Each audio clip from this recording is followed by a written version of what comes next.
너 따라갔잖아. 보지 말라고. 자, 177페이지 보면 이제 조건의 명칭을 좀 배울 거예요. 명칭을 좀 배울 텐데 이렇게 나와 있으면 여러분들이 잘 이해가 안 될 것 같아서 쉬운 걸로 해봅시다.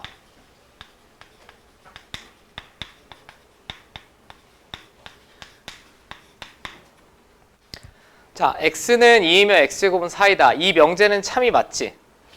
이 명제는 참이 맞습니다. 그럼 이놈의 진리집합의 원소는 이 하나가 있을 거고 이놈의 진리집합의 원소는 이렇게 두 개 있을 거예요. 그럼 둘 다 조건은 맞는데 P면 Q이다 지금 참이에요. 제가 확인해 봤듯이. 명칭을 좀 정할 텐데 얘를 만족하면 얘도 만족하지. x가 2이면 x제곱은 4도 자동으로 만족이죠. 이 전체 문장을 참이 되게 하기 위해서 충분하지. 그죠? 얘만 만족이 되면 얘는 자동 만족이잖아. 이때 P를 충분 조건이라고 부를 거야.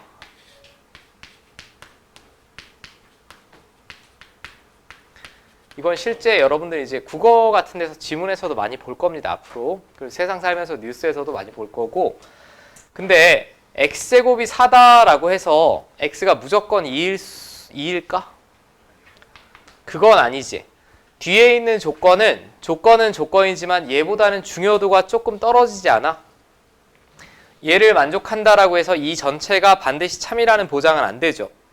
이런 애들은 우리가 그냥 필요한 조건이다 라고 해서 우리가 필요 조건이라고 할 거예요. 필요 조건. 자, 여기까지 문제 없니?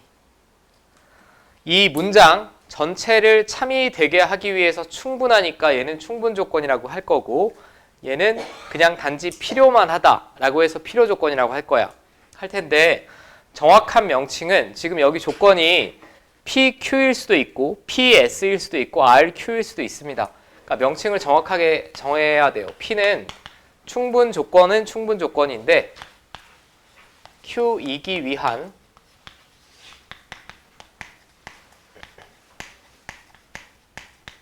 충분 조건이다 라고 이렇게 부를 거고 Q는 필요 조건은 필요 조건인데 P이기 위한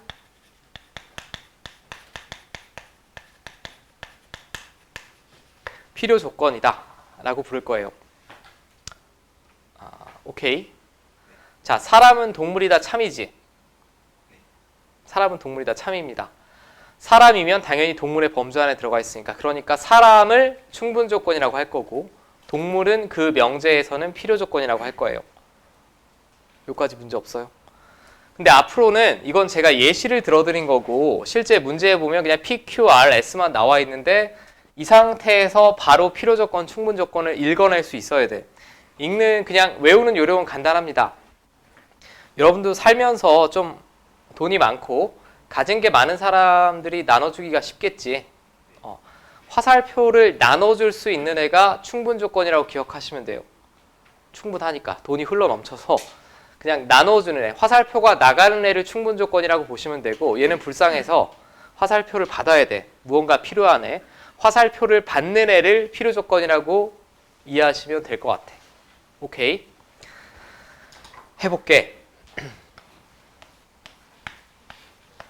이게 참이래. 가운데 제가 두 줄 걷으니까. 그럼 R은 충분 조건이야? 필요 조건이야? 충분 조건. 화살표 나갔으니까. 그렇게 기억하라고. 근데 정확한 명칭은 R은 S이기 위한 충분 조건. S는 불쌍해서 화살표 받았지.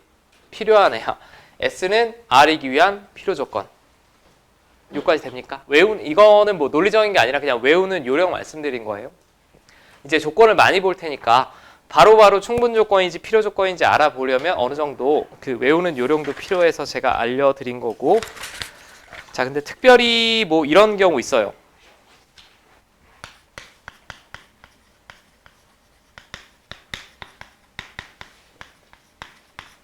자, 이거 참입니까? 거짓입니까? 참이지. x가 0이면 x제곱이 0 맞아. 근데 이 반대도 x제곱이 0이어도 x는 0인 거 맞죠? 맞습니까? 그러니까 P이면 Q이다도 참이고 Q이면 P이다도 참인 경우 그럼 이 두 조건은 서로의 필요 조건이면서도 충분 조건이기도 하죠. 둘 다 됩니다. 이런 경우에는 무슨 조건이라고 부를 것 같니? 왠지 화살표가 이쪽 다 된다. 필요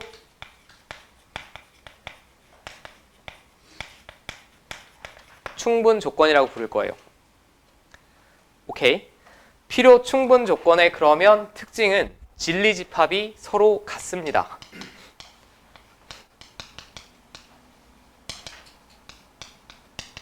진리집합이 완전히 같아요. 얘도 진리집합이 0 하나고 얘도 0 하나지. 이런 애들은 조건 중에도 특별하게 필요 충분 조건이다 라고 부를 거고, 자, 그게 여러분들 178페이지까지 나온 내용이에요. 178페이지까지 나온 내용이고, 여기 이제 우리가 말장난 같은 문제들을 이제 4문제 정도 한 살펴봐야 될 것 같은데, 자, 설명은 다 드렸고,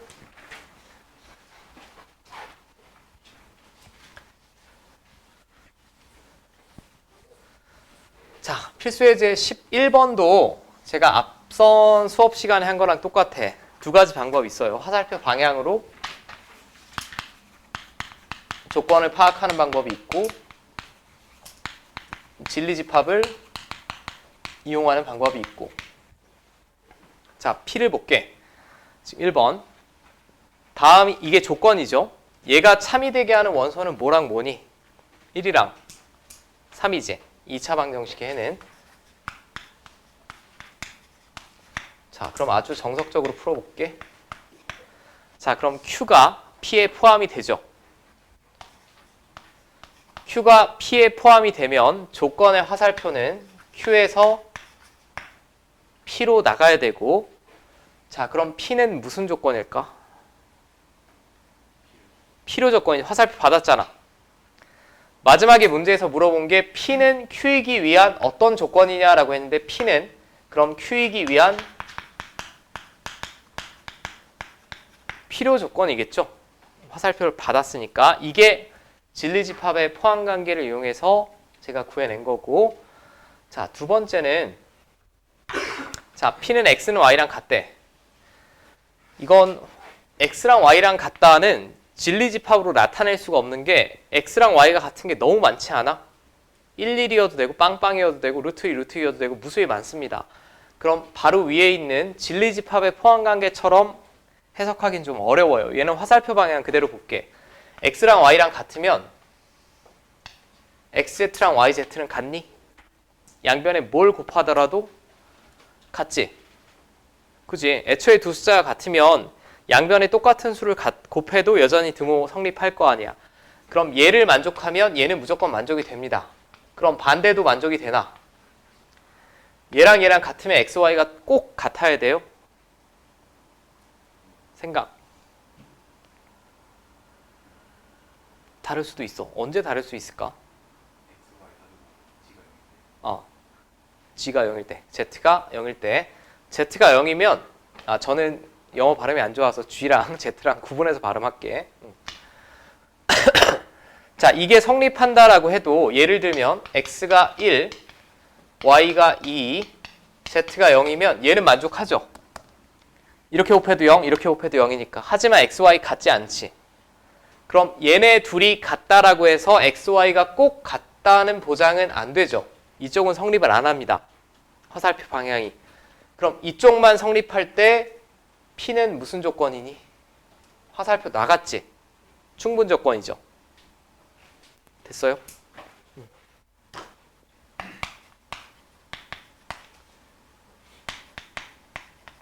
화살표 방향만 잘 보시면 돼. 세 번째, x제곱이 4면 절대값 x는 2다. 얘는 진리집합을 그냥 구하는 게 편할 것 같아. 얘가 4가 나오려면 뿔마 2고 절대값 x가 2가 나오려고 해도 뿔마 2지. 둘은 완전히 똑같은 집합 아니야? 완전히 똑같은 집합이란 얘기는 이쪽 방향 화살표도 참이고 이쪽 방향 화살표도 참이란 얘기지. 무슨 조건? 필요, 충분, 조건. 오케이. 그냥 그렇게 적어주시면 끝이죠.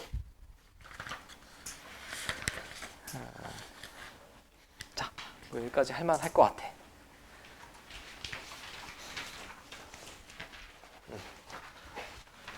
자, 필수 예제 이제 12번.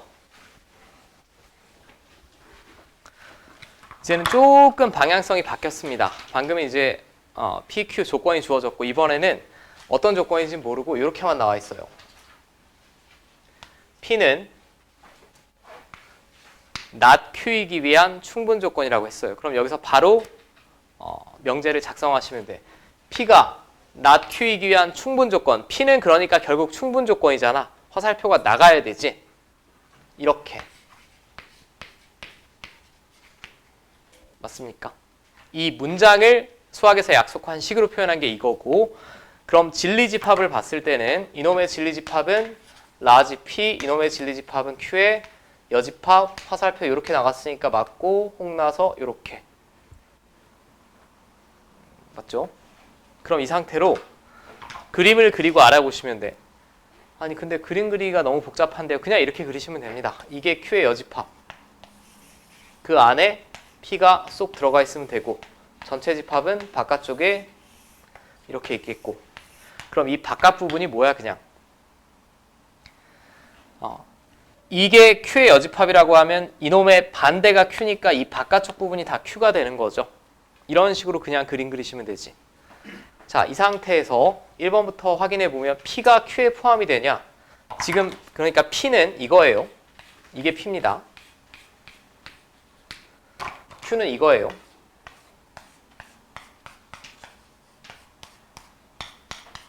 P가 Q에 포함이 되니? 안 되지. 1번 택도 없고. 2번 Q가 P에 포함이 되냐? 택도 없고. 자, P의 여집합은 Q에 포함이 되냐? 되니? 안 되죠. P의 여집합은 얘를 제외한 나머지인데 그 나머지가 Q 안에 다 들어가냐? 안 되죠. 요 도너츠 부분 때문에. 4번 P랑 Q의 교집합은 공집합이다. 맞지? 연두색이랑 파란색이랑 교집합 없습니다. 그 다음에 5번 얘는 차집합으로 바꾸면 이렇게 되죠. 그럼 P에서 이 바깥쪽에 있는 원소를 아무리 빼도 그냥 P가 그대로 남겠죠. 교집합이 없으니까. 그럼 이게 P라면 맞지만 Q라고 써 있으니까 틀렸지. 4번 맞아. 이건 너무나 중요해서 6-19번 한번 풀어보세요. 6-19번. 이게 집합도 돼 있어야 되고 지금 명제도 이해하셨어야 풀 수 있는 문제입니다.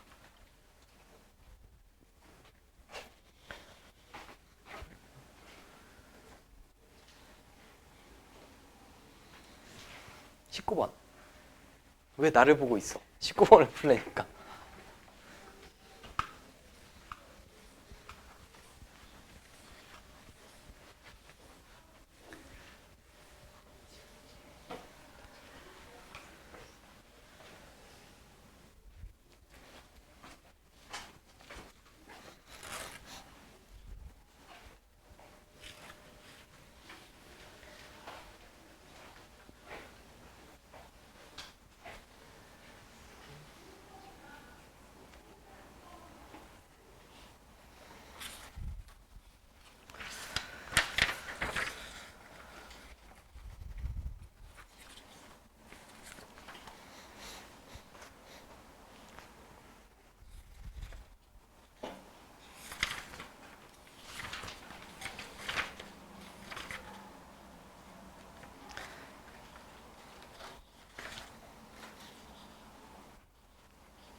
자, 우리 앞에 배웠던 것부터 복습한다는 생각으로 또 물어볼게.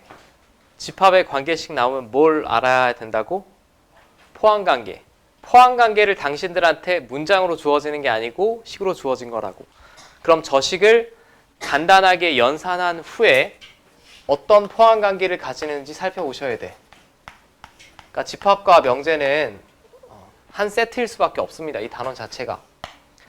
자, 그럼 제가 좌변을 정리를 해볼 텐데 집합을 연산할 때는 그림으로 나타낸 게 아니라 연산할 때는 두 가지가 최우선이라고 했어요. 드모르간의 법칙이랑 차집합. 오케이? 얘는 드모르간이고 나발이고는 일단 쓸 게 없고 차집합 먼저 쓰셔야 됩니다. 왜냐하면 교환법칙, 분배법칙은 다 합집합, 교집합에 관련된 성질만 배우기 때문에 차집합에 관한 성질 없어요. 그럼 첫 번째 잽싸게 이렇게 쓰셔야 되고, 맞죠? 빼기는 교집합, 뒤에 거 여집합. 여기서 1로 내려갈 때 쓴 게 차집합 성질. 그 다음에는 무슨 법칙 써야 돼? 드야? 오? 주윤이가 맞췄어. 딴짓하고 있는 줄 알았는데. 분배 법칙이죠? 합집합, 교집합이잖아. 분배 법칙 쓰면 P, 합, Q. 가운데는 교집합으로 연결하고 P, 합, P의 여집합.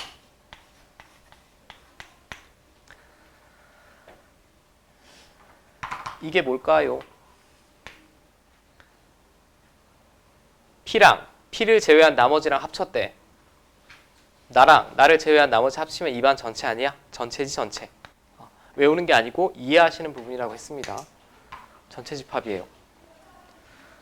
그러면 얘랑 전체 집합이랑 공통된 부분이지. 근데 전체가 무조건 가장 큰 범위니까 얘랑 공통된 범위는 이거 그대로 나오겠죠. 이거 그대로 나옵니다. 얘는 무시해도 좋다라는 거고.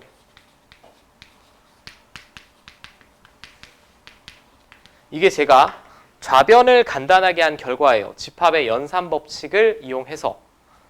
자, 그럼 문제에 주어진 식은 얘랑 뭐랑 같다는 얘기야? Q랑 같대. 이제 머릿속으로 벤 다이어그램 예상. P랑 Q를 합했는데 여전히 그냥 Q래. 그럼 Q 안에 P가 들어가 있는 거지, 그냥. 그림 상태가. 이렇게 될 때만 P랑 Q랑 합체를 해도 Q가 나오겠죠. 결국은 P가 어디 포함된다? Q에 포함된다는 얘기예요. 맞지? P가 Q에 포함된다라는 걸 저렇게 복잡한 관계식으로 알려준 겁니다. 자, 그럼 P가 Q에 포함이 되면 이 단원에서 배운 조건으로 표현하면 P면 Q이다가 참이란 얘기고, 그럼 P는 화살표 나갔으니까 Q이기 위한 충분 조건, Q는 화살표 받았으니까 화살표 필요하네, Q는 P이기 위한 필요 조건. 자, 둘 중에 하나 있으면 찾으시면 될 것 같아요. 있니? 4번에 있죠. Q는 P이기 위한 필요 조건. 4번 골라주시면 되겠고. 이게 아주 표준적인 문제야. 지금 앞에 있는 집합이랑 명제를 다 잘 수업 복습을 하셨다라고 하면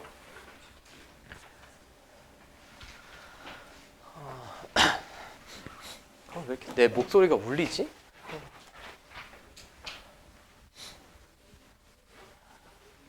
자, 일단 답은 4번입니다. 자, 그 다음 이제 필수예제 13번. 얘도 뭐 계속 중요하네. 자, 두 조건에 대하여 P는 Q이기 위한 필요 조건이다 라고 했어요. 이게 복습하실 때 처음에는 천천히 하셔도 돼. 제발 여기를 외우려고 하지 마시고 그 의미를 하나하나 살펴보면서 P가 Q이기 위한 필요 조건이다 라고 했어요. 결국은 P는 필요 조건이잖아. 그러니까 화살표를 받아야 돼. 그지? 누구한테? Q한테. 그죠? 이게 참이라고 주어진 겁니다. 그럼 이게 참이면 진리집합의 포함관계는 Q가 P에 포함이 되면 되겠죠. 그럼 아까 오늘 수업 처음에 한 거네. Q가 P에 포함이 되게 일단 그림을 그려. 이게 Q고요. 그럼 P가 어떻게 있어야 되냐면 A가 이쪽에 있어야겠죠. 이쪽에 있어야 Q가 P에 다 포함이 되겠지. 자, 이게 그림을 그린 거고 부등식 작성하라고 했고 A는 1보다 왼쪽에 있어야 되죠. 같아도 됩니까? 되지? 둘 다 경계에 포함하고 있어요. 그럼 A는 1 이하면 되겠죠, 그냥. 이게 그대로 답이 되겠고. 자, 밑에 6-21번은 모의고사 문제가 나왔는데 이거는 집에서 연습으로 좀 해보시고 제가 다음 시간에 질문을 받던지 하고. 자, 쭉쭉.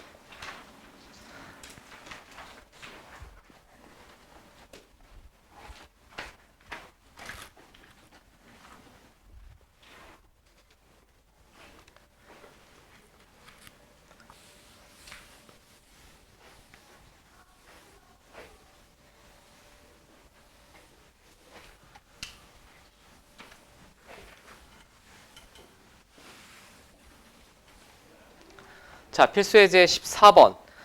내 조건 PQRS에 대하여 R은 S이기 한 무슨 조건인지 말하시오. 이제는 여태까지 배웠던 그것들이랑 그 다음에 앞에 3단 논법까지 짬뽕으로 할 거야. 이제 빨리 돼야 돼. 화살표가 P는 Q이기 한 충분 조건이래요. 그럼 P는 충분한 애지. 화살표가 나가야 돼. 이게 참이라는 얘기고. 두 번째, P는 R이기 위한 필요 조건이다. P는 R의 입장에서는 필요 조건이니까 화살표 받아야 돼. 맞지? 세 번째, Q는 R이기 위한 충분 조건이다. 그럼 Q는 충분한 애니까 화살표가 나가야 돼. 나가고 그 다음에 S는 Q이기 위한 필요 충분 조건이다. 그럼 화살표가 이쪽도 참, 이쪽도 참. 이렇게 되겠죠. 이거를 그냥 모아서 그림을 하나 만들어내시면 됩니다. 근데 그림을 만드는데 항상 PQRS 순이죠, 보통. 그냥 P는 맨 앞에 위치시키면 돼요. P면 Q이다 참. 맞죠? 그 다음에 R이면 P래. 이거고. 그 다음에 Q이면 R이다. Q이면 R이다? Q이면 R이면 다시 일로 돌아가야 되지 않습니까? 이렇게. 그럼 이 모양이 제일 이쁠 것 같습니다. R이면 P고, P면 Q고, Q면 R이고. 이렇게 순환한 형태로. 맞니? 뭔가 그림이 이상하다 근데. 맞죠? 그 다음에 마지막 Q랑 S는 필요 충분 조건이다 라고 했으니까 뭐 이런 식으로 그려주시면 되겠네요. 그림은 여러분들 뭐 그리기 나름이야. 적절히 그리시면 되고. 자, 그럼 마지막에 R과 S의 관계를 물어봤습니다. R과 S는 서로 무슨 관계에 있냐라고 했는데 이게 좀 그림이 웃긴데 R이면 P이고 P면 Q고 Q면 S니까 R이면 S다 일단 성립하죠. 맞아. 그 다음에 S의 입장에서 봐도 S면 Q고 Q면 R이니까 S면 R이다도 성립하죠. 그럼 둘 다 성립하는 거지 서로. 무슨 조건? 필요 충분 조건. 필요 충분 조건이 되겠고.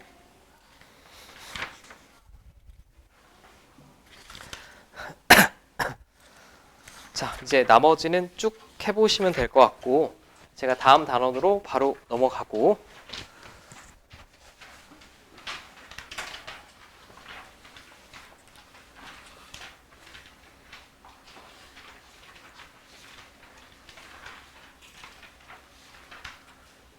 오늘 7단원은 제가 개요 정도밖에 설명을 못 드릴 것 같아요.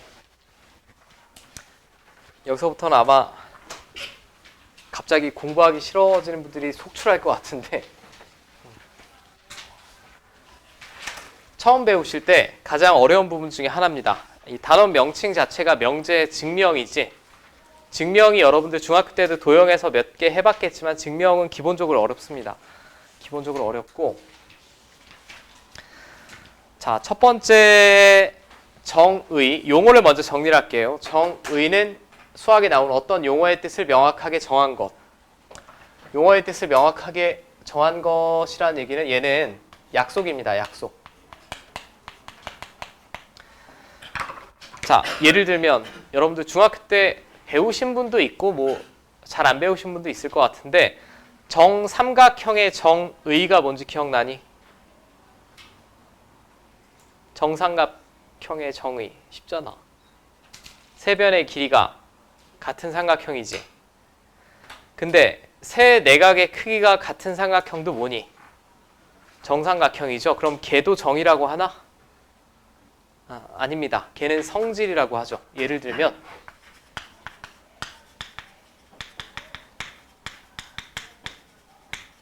정삼각형의 정의는 세 변의 길이가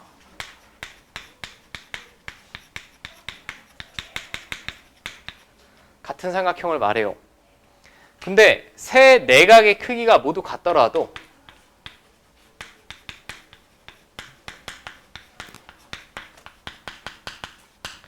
얘도 정삼각형밖에 없지 않아? 그죠? 근데 정의는 제가 약속이라고 말씀드린 게 이것도 명확하게 정삼각형을 나타내는 게 맞지만 이건 정이라고 하고 이건 그냥 성질이라고 합니다. 결국 정의는 외워야 되는 부분이겠죠. 정사각형은 뭐니? 네 변의 길이와 네 각의 크기가 모두 같은 사각형이 정사각형이지. 이거고. 그러니까 여러 가지로 얘도 정의, 얘도 정의로 해버리면 나중에 더 복잡한 무언가를 약속할 때 용어에 혼란이 올 수 있기 때문에 정의는 그냥 약속을 했다라고 보시면 될 것 같아요. 여기서 시험에 나올 부분은 없고 그 다음에 정의를 이용해서 무언가 증명하는데 기본이 되는 것들을 정리라고 합니다.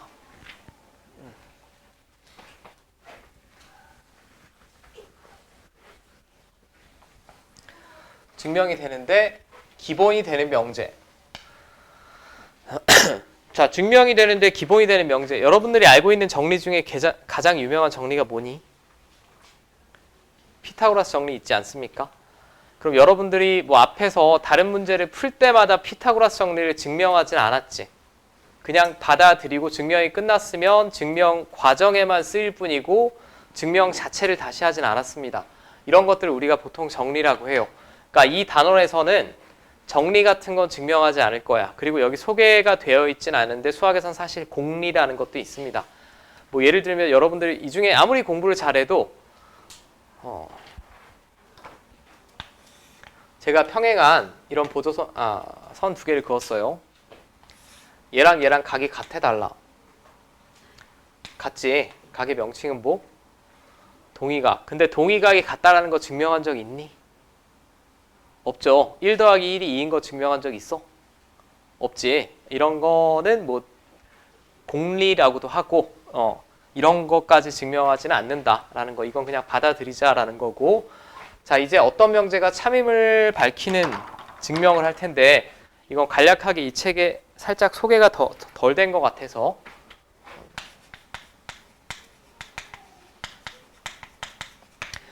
큰 줄기로 보면 증명하여라라고 하면 증명법에는 종류가 두 가지 있습니다. 첫 번째는 직접 증명법이 있어요.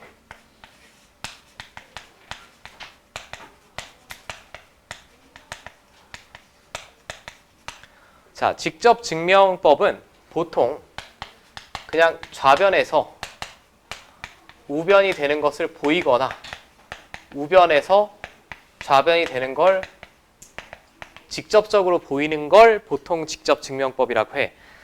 이게 수학적으로 엄밀함에서 이게 직접 증명법은 아니야. 근데 고교 수학에서는 이 정도 이해하셔도 문제가 없으니까 그냥 이렇게 소개를 해드릴게. 자, 좌변에서 우변, 우변에서 좌변을 만들어낼 수 있으면 직접 증명법이다라고 하는데 예를 들면 이런 거예요.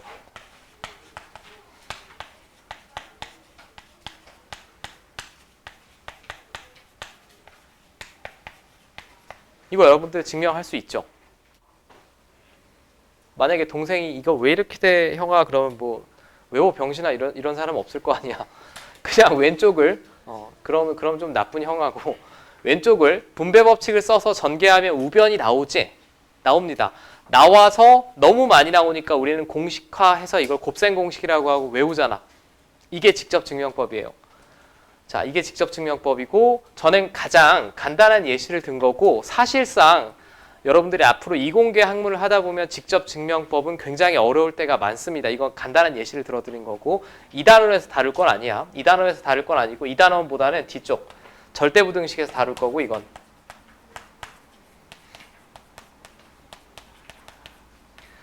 자, 이 단원에서 다룰 증명법은 간접증명법이라고 합니다.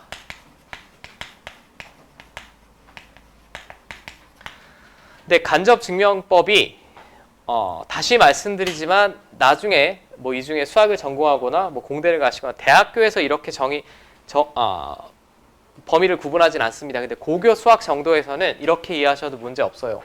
첫 번째는 대우법 하나 배울 거고, 두 번째는 귀류법 한번 배울 거예요.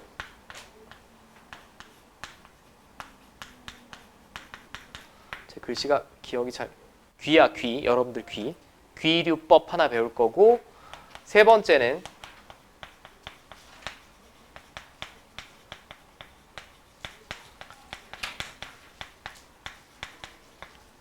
자, 수학적 귀납법. 크게 나누면 고교 수학에서 배우는 간접증명법은 이거 3개라고 보셔도 돼. 고교 수학에서. 근데 이 중에 수학적 귀납법은 수학1이라는 교과목에서 배울 겁니다. 한 단원명 자체가 수학적 귀납법이에요. 수학1의 맨 뒤에 있는 단원. 그럼 이 단원에서는 신경 쓸 일이 없다. 이 단원에서 배울 건 이거 2개예요.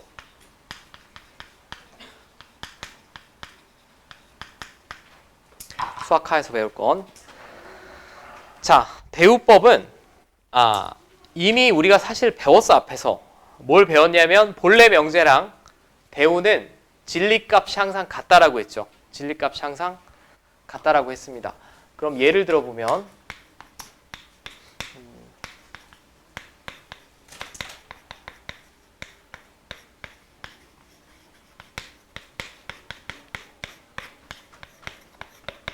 자, 이거 참이야 거짓이야. 3초 내에 3, 2, 1, 참 찍었지. 자, 아무튼 이놈의 참거짓을 증명을 하되 근데 본래 명제가 좀 복잡해 보인다 라고 하면 이놈의 대우를 써보는 거야. 대우를 쓰면 뒤에 있는 거 부정해서 앞으로죠. 앞에 있는 거 부정해서 뒤로 빼.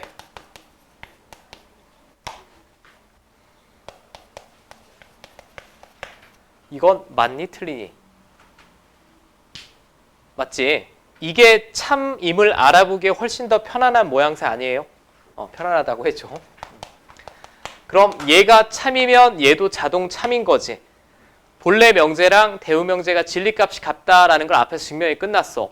그럼 나는 이 명제를 증명함에 있어서 이 명제가 참임을 증명한 게 아니라 대우가 참임을 보인 거죠. 간접적으로. 중간 과정을 하나 거쳤잖아. 그래서 이런 증명 방식을 간접증명법이라고 하고 당연히 본래 명제가 이거면 이걸 증명하면 되는 겁니다. 멀쩡한 명제를 굳이 대우를 써서 증명할 일 없겠죠. 근데 본래 명제보다 대우 명제의 참거짓이 훨씬 더 명확하게 증명이 쉬울 때 대우법을 쓰는 거고 귀류법은 제가 말로만 설명드리면 말로는 좀 설명드리기가 어려운데 예를 들면 누구로 하지? 이게 수학적인 예시는 아니에요.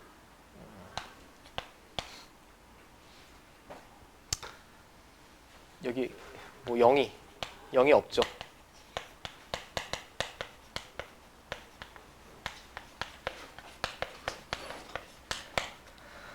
만약에 내가 0이는 천재가 아니다라는 사실을 증명해야만 하는 상황이 있다라고 쳐봐. 그러면 귀류법은 이거는 대우랑 좀 다른 점이 가정과 결론이 명확하지가 않습니다. 그죠? 그러면 일단 가정을 이렇게 하는 거예요. 결론을 부정해서 영희는 천재다.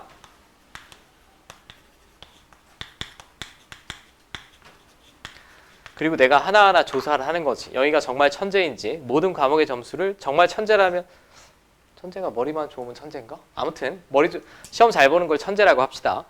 다 100점을 맞았어야 되는데 내가 조사를 해봤더니 100점을 못 맞은 과목이 있다 라고 하면 이 가정 자체가 잘못된 거죠. 그럼 천재다라는 가정이 잘못됐으면 천재가 아니다가 자동으로 참이 되는 거지. 논리적으로는 조금 어려운 말인데 본래 명제를 증명함에 있어서 이걸 부정을 한 이놈의 모순이 되는 걸 보이면 됩니다. 이게 부정한 거잖아. 천재가 아니다를 증명하는데 나는 천재다라고 가정을 하고 이 가정의 모순이 되는 걸 보이는 거죠. 이걸 우리가 귀류법이라고 하고 여러분들이 이 단어에서 처음 배우면 가장 어려워하시는 부분이 귀류법이에요. 귀류법이니까 일단 제가 쉬운 건 쉽게 넘기고 아직 제가 엄밀하게 설명드린 건 아니야. 엄밀하게 설명드린 거 아니고 이 책에서 필수 예제 1번은 볼 필요가 없어요. 필수 예제 1번은 보지 마세요. 머리만 아프고.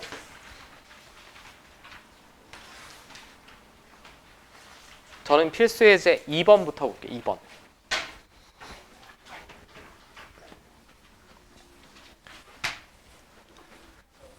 그리고 아마 제가 2가지 정도 증명을 하면 오늘 마칠 것 같아. 딱 깔끔하게.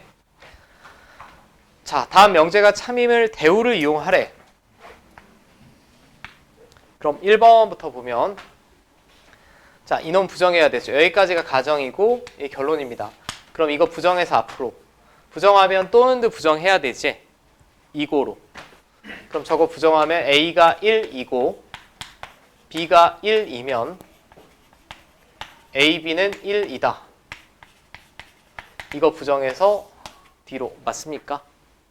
개 쉽지? 맞지? A가 1이고 B가 1이면 A 곱하기 B 1 맞잖아. 그러니까 얘는 참입니다.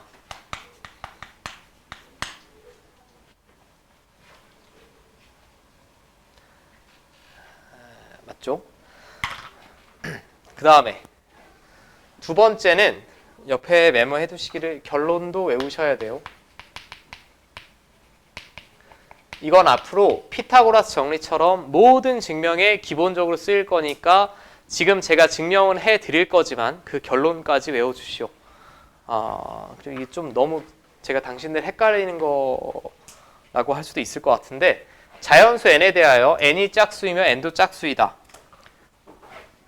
그럼 가끔 이걸 어떻게 해요? 라고 하실 수 있는데 자연수 n 혹은 앞에 실수 x에 대하여 이런 표현이 있으면 이런 건 우리가 수학에서는 대전제라고 합니다. 수학이나 이공계 학문에서는 이 책에는 안 나와 있는데 대전제는 부정하지 않습니다. 대전제는 부정하지 않고 여기서부터 명제는 어디서부터 어디까지를 명제라고 보시면 되냐? 여기서부터 여기까지만 보시면 돼. 그러니까 앞에 자연수 n에 대하여 라고 써 있는데 자연수가 아닌 n에 대하여 이런 식으로 부정할 필요는 없다고. 얘는 어떤 우리 이 명제 증명에서 그 한계, 범위를 제한해주는 대전제니까 앞에 모든 실수 x, 자연수 n, 실수 x에 대하여, 자연수 n에 대하여 이런 멘트는 부정하지 않습니다. 요것만 보시면 돼. 요것만. 그러니까 얘를 대우를 쓰면 대우를 쓰더라도 여기까지는 똑같아요. 자연수 n에 대하여 이거 부정. 자, 자연수면 짝수의 반대는 홀수인 거 맞죠? 원래 정확한 부정은 짝수가 아니다라고 했는데 얘는 대전제가 자연수라고 했으니까 n이 홀수이면 n제곱도 이거 부정해서 D로 이렇게 쓰면 되죠. 이게 대우입니다. 지금. 그러니까 앞부분은 그대로 복부 타셔야 돼. 이건 그대로. 이건 그대로 짝수 부정해서 이쪽으로 n제곱 짝수 부정해서 이쪽으로. 자, 그럼 첫 번째 증명이 이제 많이 쓰이는 무언가들을 기억을 해야 되는데 n이 홀수다라고 하면 이걸 어떻게 표현할 거냐? 앞으로 홀수는 이런 식으로 작성할 거야.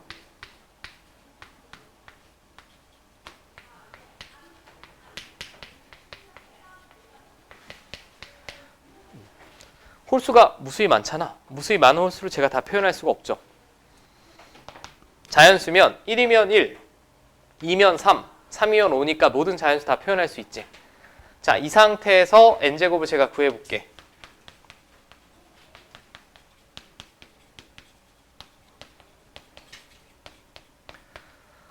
이거 홀수 맞아요?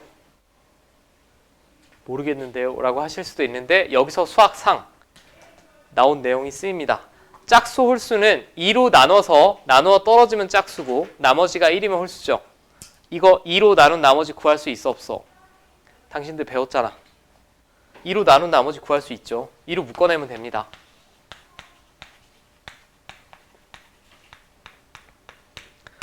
(2로) 묶어냈을 때 K 자연수라고 했으니까 이거 자연수 맞고 얘가 몫이고 얘가 나머지죠. 그럼 홀수 맞니? 맞죠? 이거 참입니다. 그럼 얘가 참이면 얘도 참이겠지. 앞으로 n제곱이 짝수이면 n도 짝수인 건 인정하고 받아들일 거야. 당연히 n이 짝수면 n제곱이 짝수인 건 당연해. 그거 말고 n제곱이 짝수면 n도 짝수이다는 이제 앞으로 이용할 거라고. 오케이. 자, 그 다음에는 제가 이 증명은 뭐 아마 다음 시간에 또 질문이 나올 것 같은데 가장 많이 나오는 필수 예제 3번은 제가 루트 3이 아니라 루트 2로 먼저 해볼게요.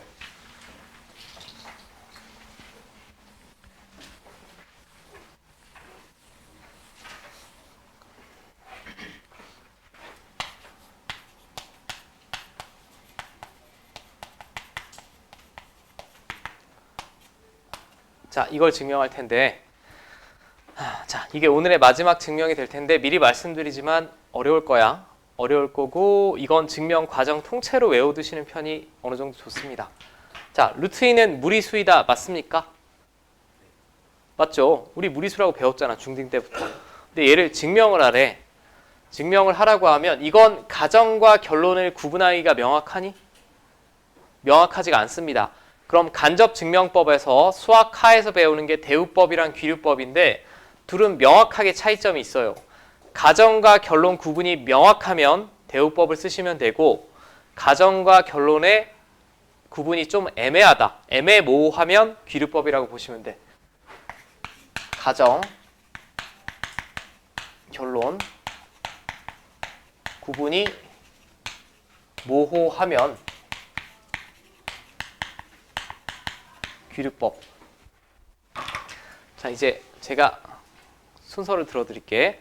아까 말씀드렸는데 잘 이해가 안 됐을 거예요. 무리수이다를 증명하는데 무리수가 아니라 유리수이다라고 가정을 하는 겁니다. 일단 첫 번째, 결론 부정.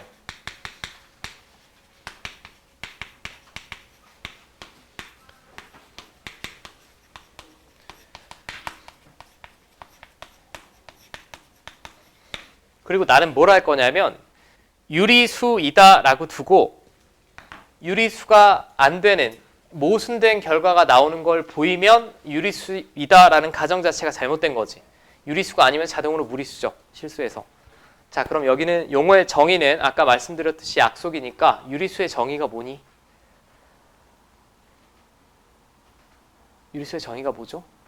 분수꼴로 표현할 수 있는 수죠. 분수꼴로 표현할 수 있는 수입니다. 심플하게 말씀드리면. 유리수라면 이 꼴로 표현이 가능해야겠죠.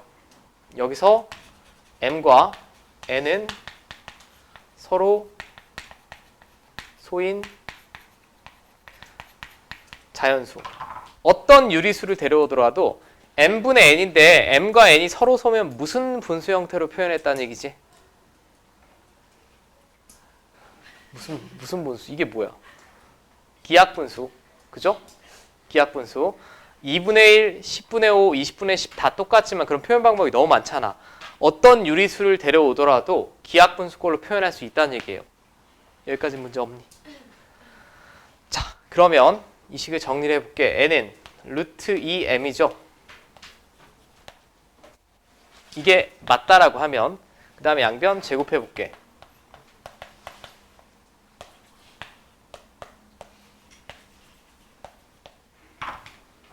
이렇게 되지, 제곱하면. 맞아? 잘 봐. 이게 좀 희한하겠지만 그럼 n제곱은 몇의 배수일까? 2m 제곱꼴이니까 2의 배수가 될 수밖에 없죠. 맞아요? n제곱은 2의 배수입니다.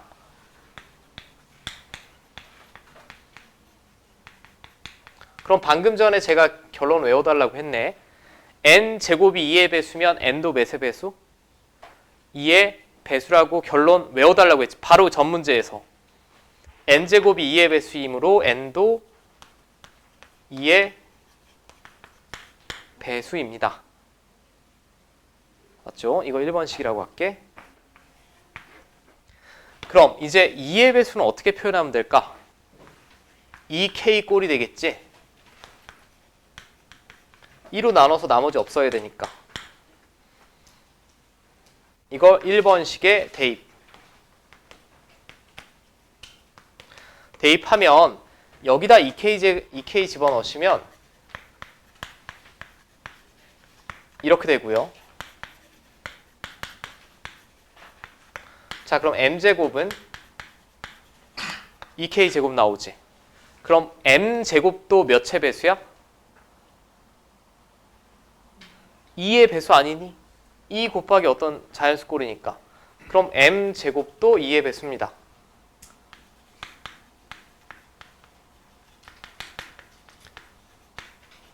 그러면 m제곱이 2의 배수이면 m도 몇의 배수? 2의 배수. 방금 전 문제에서.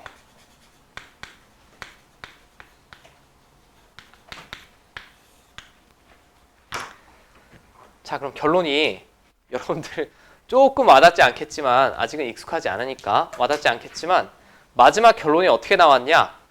루트 2를 유리수라고 두는 순간 n도 2의 배수, m도 2의 배수가 나왔지. 그럼 서로 소가 됩니까? 서로 소가 될 수가 없죠. 둘 다 2의 배수면.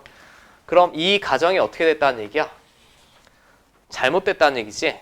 보통 이걸 수학에서는 똑똑한 용어로 가정의 모순됨을 보였다라고 합니다. 가정의 모순이 됐다는 얘기는 가정이 잘못됐다는 얘기죠.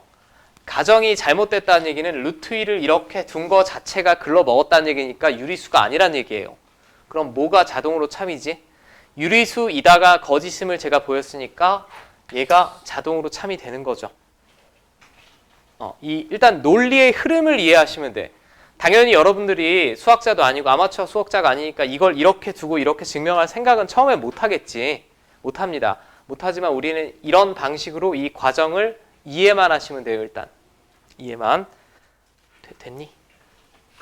이미 필통은 챙기고 있고 과제는 어디까지일까 그럼? 198페이지까지. 앞에 나머지 연습 문제랑 198페이지까지 유제 풀어주세요.